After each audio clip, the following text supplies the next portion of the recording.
할렐루야, 평안하셨습니까?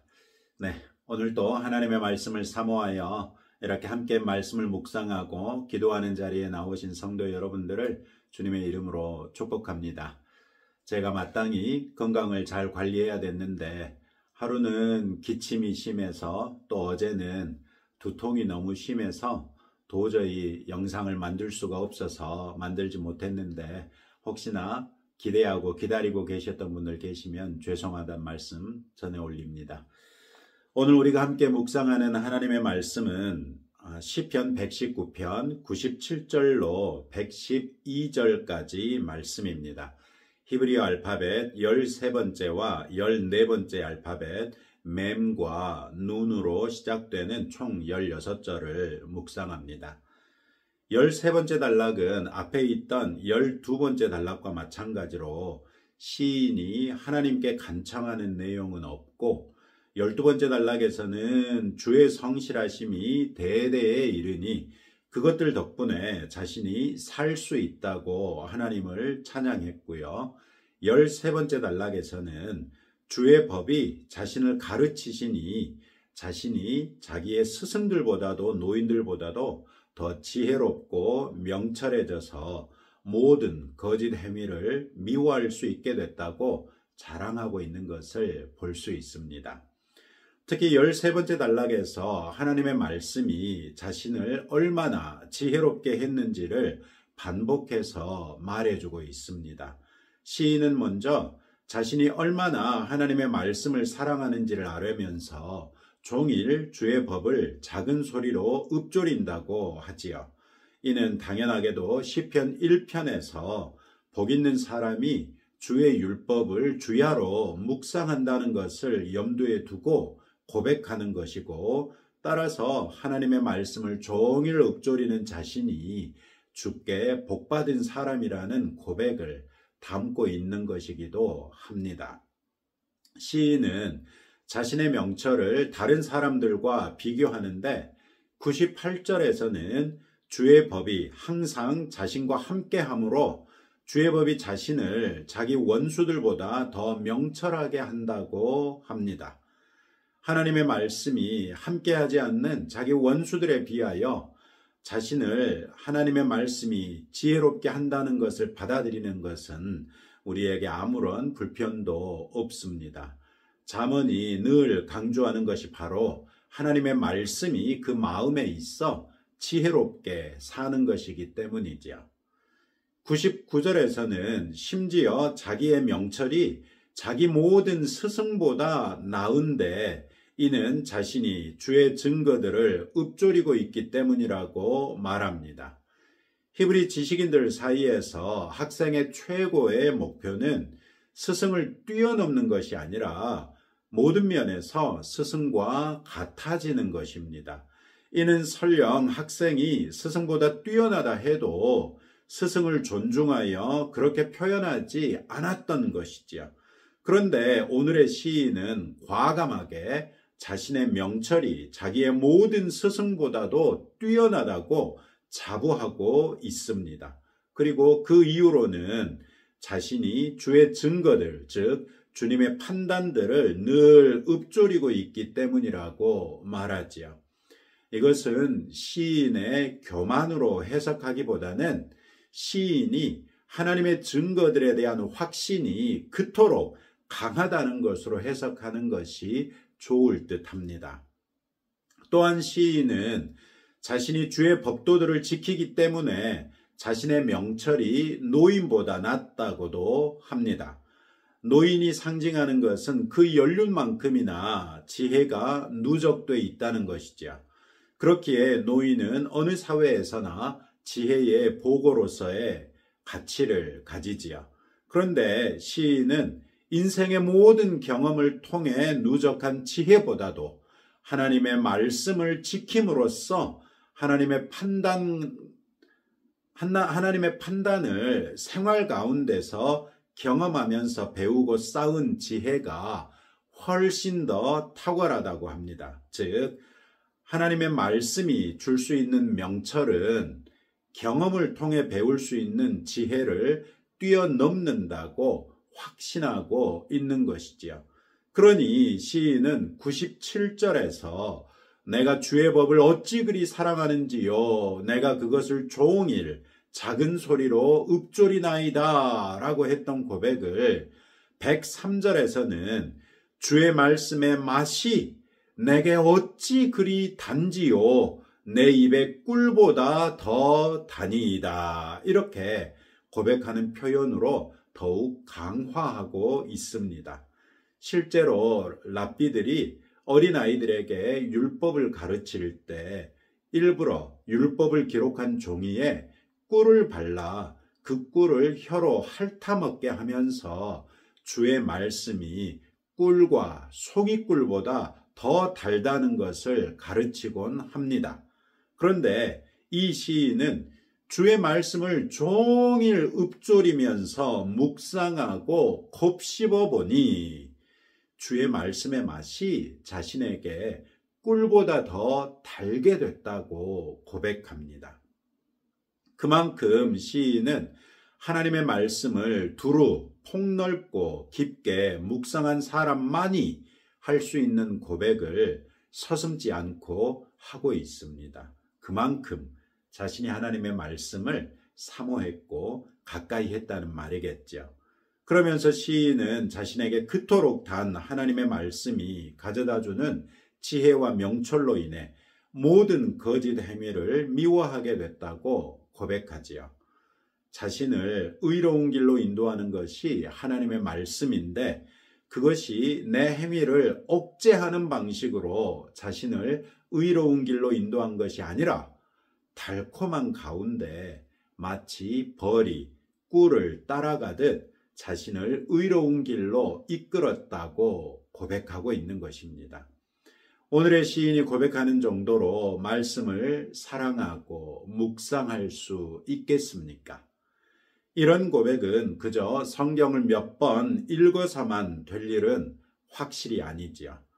오늘의 시인이 자부한 것처럼 반복해서 읊조리며 이런저런 의미를 따져보고 또 이 사람 저 사람과 토론하면서 하나님의 말씀에 대한 이해의 폭을 넓히고 이런저런 상황에 적용하고 응용해 보면서 하나님의 말씀을 일상생활에 완전히 밀착시키는 노력이 있지 않고서는 도달할 수 없는 경지라는 것을 인정할 수 있습니다.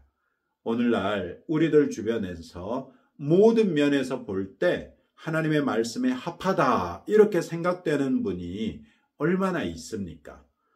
하나님의 말씀은 늘 조각도와 같아서 우리의 속사람과 겉사람에 붙은 세속적인 요소들을 깎아내 우리를 순전한 그리스도인이 될 수 있게 인도하시지요. 그 과정이 결코 쉽거나 평안하지만은 않을 것입니다. 수많은 내적 갈등과 번민이 필요하며 내가 그토록 좋아하는 취미라고 해도 과감하게 포기해야 할 경우도 있을 것입니다. 이처럼 하나님의 말씀에 나를 맡기는 것이 말씀의 인도하심을 따르는 첫걸음이지요. 그런데 우리는 너무나도 쉽게 내게 말씀을 맞추려 들다 보니 하나님의 말씀이 내 삶을 관통하는 지배적인 원리가 돼 있는 것이 아니라 귀에 걸면 귀걸이, 코에 걸면 코걸이 격으로 말씀이 통전성을 상실해버린 그런 기형적인 그리스도인이 돼 있지는 않습니까? 우리는 정말 하나님의 말씀이 나를 빚으시는 대로 그 손에 나를 온전히 맡길 수 있겠습니까? 14번째 단락은 유명한 105절 말씀으로 시작합니다. 주의 말씀은 내 발의 등이요 내 길의 빛이니이다. 시인이 주의 말씀을 깜깜한 밤에 자신의 발길을 비추는 등불 혹은 빛으로 비유한 것을 통해 미루어 짐작할 수 있듯이 시인은 고난이 매우 심하다고 107절에서 아뢰고 있고 자기 생명이 항상 위기에 있다고 109절에서 아뢰고 있으며 악인들이 자기를 해치려고 올무를 놓은 상황이라는 것도 110절에서 아뢰면서 하나님의 도움을 시급히 구하고 있습니다. 고난에 빠졌을 때 하나님의 도움을 구하는 것은 그리스도인에게 가장 자연스러운 반응이지요. 그런데 세상 사람들은 물론이요, 일부 그리스도인들마저 고난의 때에 기도나 한다고 무슨 변화가 생길 수 있느냐고 생각하곤 합니다. 그런 생각을 하는 사람들에게 있어서 그리스도인들이 고난의 때에 하나님께 기도하는 것은 자신의 책임을 하나님께 넘겨버리는 무책임한 것처럼 보이고 무능해 보이기까지 하겠지요. 실제로 그리스도인들의 기도를 가만히 들여다보면 적잖이 자기가 해야 할 일도 하나님께 넘겨버리는 경우가 있습니다.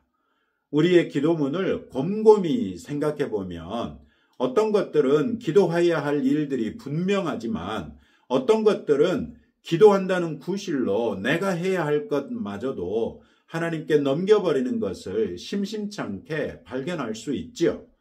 그런 면에서 우리는 우리의 기도를 점검해 볼 필요가 확실히 있습니다. 그러나 고난에 빠진 그리스도인이 하나님께 구원을 요청하는 것은 전혀 잘못된 것이 아닙니다.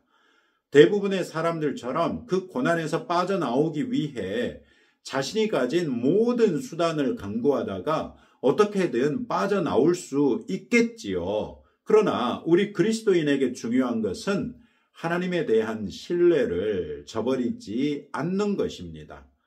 모든 수단을 강구하는 과정에서 내가 하나님에 대한 신뢰를 저버리거나 그래서 성경적으로 전혀 권장할 수 없는 수단을 통해 고난에서 벗어난다면 그 사람이 고난에서 벗어난 것이 하나님께 무슨 영광이 되겠습니까? 예를 들어 적지 않은 선교사님들이 체류국에서의 비자 발급을 위해서 통상적인 관례라는 미명하에 뒷돈을 주는 경우가 있는데 이것을 하나님께서 기뻐하신다고 할 수 있으며 이렇게라도 그 땅에 머물러 복음을 전할 수 있게 됐으니 잘됐다고 말할 수 있겠습니까? 이런 일들은 우리 성도 한 사람 한 사람의 일상적인 일들에 적용해 보면 우리는 또 얼마나 하나님 앞에 부끄럽지 않습니까? 오늘의 시인은 111절에서 우리와 자신의 차이를 명확하게 드러내 보입니다. 주의 증거들로 내가 영원히 나의 기업을 삼았사오니 이는 내 마음의 즐거움이 됨이니이다. 주의 증거들이란 다른 말로 주의 판단들이죠. 하나님께서 만유를 창조하실 때 만유를 지배하는 일련의 규칙 또한 만드셨습니다.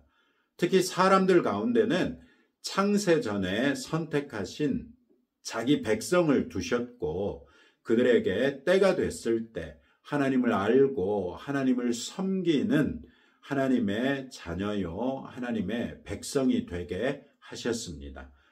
우리는 그 은혜를 받은 그리스도인들이죠. 그리고 하나님께서 우리를 지배하시는 하나님의 규칙은 믿음입니다.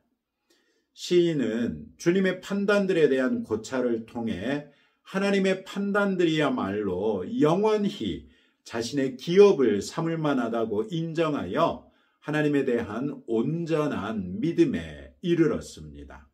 그러니 그는 자신의 고난이 매우 심하고 항상 생명의 위기에 놓이며 악인들이 자신을 해치려고 올무를 놓은 상황인데도 오히려 자기 마음이 즐겁다고 고백합니다. 하나님의 말씀이 내 마음에 있으니 즐겁다는 것입니다. 그는 하나님에 대한 믿음은 그의 하나님에 대한 믿음은 하나님의 말씀이 지금 자신이 처한 칠흑 같은 어둠 가득한 환경에서 어디로 나가야 할지를 비춰주는 등불이요 빛이 될 것을 신뢰함으로써 증명하고 있습니다. 이 신뢰로서 하나님께 구원을 요청하는 것은 언제라도 하나님께서 구원해 주실 만하지 않겠습니까? 우리의 기도를 점검하여 마땅히 내가 해야 할 일들마저도 하나님께 떠넘기는 그런 파렴치한 일들은 피해 나가십시다. 그러나 하나님의 도움이 절대적으로 필요한 일들에 대해서는 우리들의 아버지 되신 하나님께 어떻게든지 졸라대시기 바랍니다. 다만 온전한 믿음으로써 하나님 앞에 서고 신뢰를 가지고 아뢰며 나아가십시다. 오늘 또 이런 말씀을 붙들고 다음과 같은 기도 제목으로 함께 기도하겠습니다.